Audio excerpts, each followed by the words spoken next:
You ever wake up thinking it's just going to be another quiet day, coffee hot in your hand, maybe scrolling through the usual pile of junk mail and bills, and then, bam, life just throws a brick through your window? That was me, right there at my old kitchen table, still wearing pajama pants with a coffee stain from the day before. And out of nowhere, there's this thick, official envelope from the HOA. You know that gut punch you get when something's really wrong, even before you read it? Yeah, that was me. Felt it deep before I even broke the seal. Now, I'd tangled with the HOA before, nothing new there. Petty fines, complaints about my grass being an inch too high, mailbox color too bold, all that petty nonsense. But this letter had the big, ugly stamp. It wasn't another warning. It was legal, like here's your pink slip for your own life. Unauthorized sale of property. I actually laughed for a split second, like maybe they mailed me the wrong letter. But then my laugh dried up when I read it again.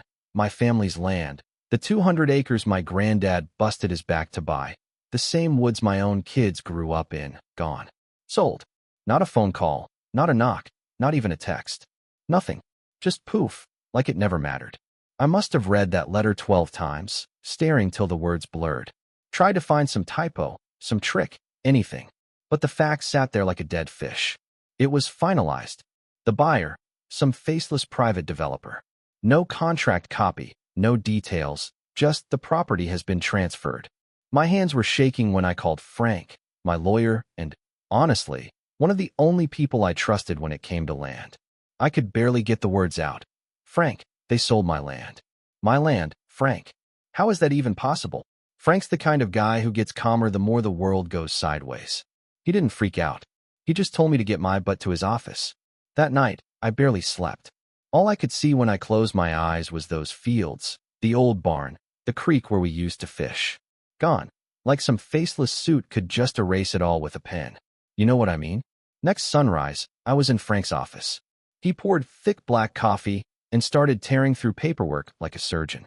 We lined up every deed, every title, every scrap of history from the last 50 years. Frank's face went hard. This doesn't add up, he muttered. They can't sell without your signature unless they did something dirty. He started calling the county recorder, checking ownership records. I could see it on his face. This was going to be a war. Then my phone rang, a voice from way back. Mary Ellen. Used to be on the HOA board years ago. She whispered, "You're not the only one, you know. They're selling other properties, too. Lakefront ones. Big parcels. Quick, quiet, hush hush." I could hear the fear in her voice. She said the board had been bleeding money for years, covering up losses, selling off what wasn't theirs to patch the holes. Suddenly, it clicked. My land wasn't special, just another number to keep the board afloat. That was it for me.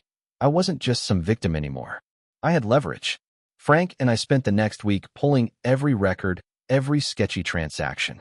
Let me back up a sec. If you ever want to see a grown man angry, put a stack of fake invoices in front of him that cost his family their land. We found proof.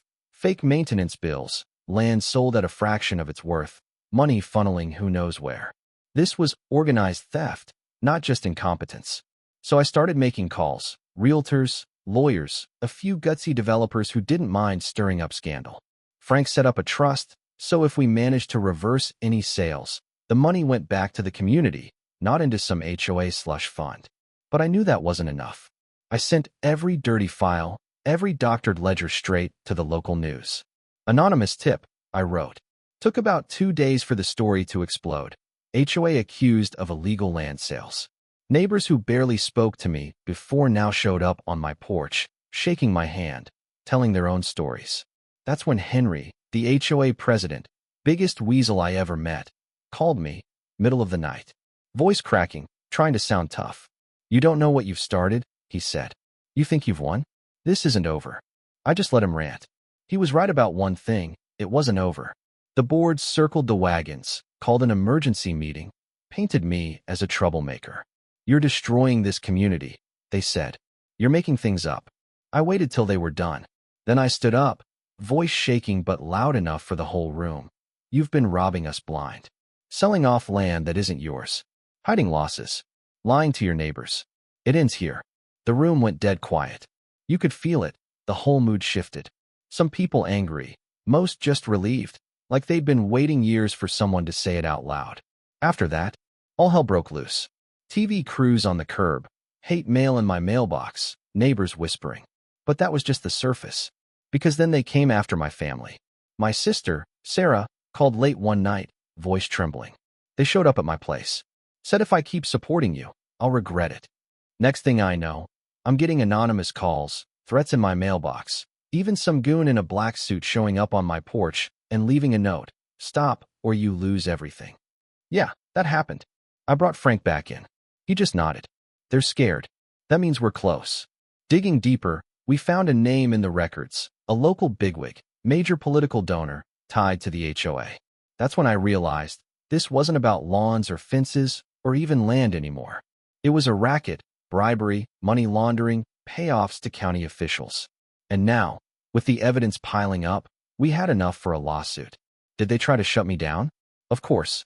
They hit me with a defamation suit, thinking court costs would bleed me dry. Joke's on them. By that point, a local reporter I trusted, Sarah Thompson, had the whole story. Her article was front page. Corrupt HOA exposed. Land theft and bribery. Board members started turning on each other. Politicians ducked the press. You could practically smell the panic. Protesters showed up on my lawn, signs screaming about community values and traitors. My assistant Janice called in tears, worried about her kids. I knew what it meant. They were desperate. And that meant I was winning. Then it got even uglier. Photos left in my mailbox. Shots from the bushes outside my house. Notes threatening to escalate. Sleep? Forget it. I kept a baseball bat by the door. But I wasn't about to fold. Not now. Frank showed up, white as a sheet one morning. They went after your brother-in-law. Tried to bribe him. Turned Sarah against you. That was it, red line. Frank just said, "We take this public. Now." So I went live on video. Voice shaking but honest. Told the world everything. The land theft, the threats, the bribes, all of it. The story went viral. People came out of the woodwork. Neighbors, other victims, even ex-board members who wanted to finally clear their conscience. One guy, Joe, met me behind the old diner, handed over a folder with emails, contracts, receipts, enough to tie the whole rotten scheme together. We took it all to the prosecutor. And for months, it was a slog. Hearings, depositions, nights I thought I'd never get through. But then, one by one, the indictments came. The HOA's board was hauled into court. They tried to file bankruptcy, run for the hills.